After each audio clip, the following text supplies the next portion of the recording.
यमुनानगर में एक बार फिर से एनआईए ने गैंगस्टर काला राणा के घर पर रेड कर काला राणा की संपत्ति अटैच कर दी है। एनआईए ने लोकल पुलिस के साथ मिलकर घर पर दस्तक दी और घर के बाहर पोस्टर चिपकाकर एक बोर्ड लगा दिया। काला राणा गैंगस्टर इन दिनों तिहाड़ जेल में बंद है और उसके पिता और भाई भी जेल में हैं।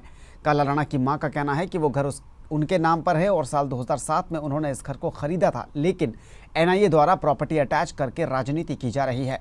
फिलहाल विरोध के बाद एनआईए गैंगस्टर काला राणा की संपत्ति को अटैच करने के बाद वापस दिल्ली रवाना हो गई है।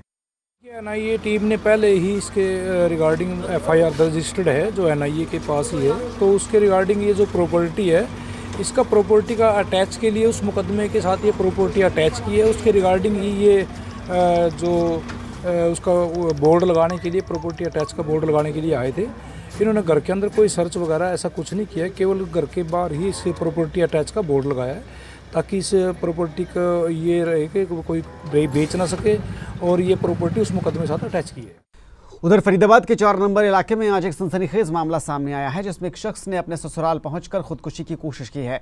इस शख्स ने खुद के गले पर तेजधार हथियार से हमला कर दिया, जिसमें वो बुरी तरह से जख्मी हो गया। दरअसल इस शख्स की पत्नी और इसके बीच झगड़ा हुआ था, जिसके बाद पत्नी घर छोड़कर अपनी मां के पास आ गई थी। पत्नी का आरोप है कि उसका पति उसे मारता पीटता है, उस नशे में उसके साथ दुर्व्यवहार कर उसे घर से बाहर निकाल देता है। दोनों का ये मामला महिला थाने में पहले से चल रहा है। इसी बीच महिला उसे छोड़कर जब मां के पास गई तो पति भी उसके पास पहुंच गया और उसे घर जाने की जिद करने लगा। जब वो नहीं मानी तो पत्नी और सास के सामने ही उसने खुद की जान लेने की कोशिश कर दी। फिलहाल युवक अस्पताल में भर्ती है और अभी उसका इलाज चल रहा है। ये 28 तारीख को जी हमारा झगड़ा हुआ था, तो इसने खूब पी रखी थी, मुझे मारा बहुत ज़ोर ज़ोर से और ये सारे नखून मेरे गले वाले फाड़ दिए। इसकी मम्मी और मौसी आई थी, मुझे घर पर छोड़ गई। हमने कंप्लेंट दे दी है महिमा मंडल थाने में। ये अब दारू पी के आया 2 बार हमारे घर पर।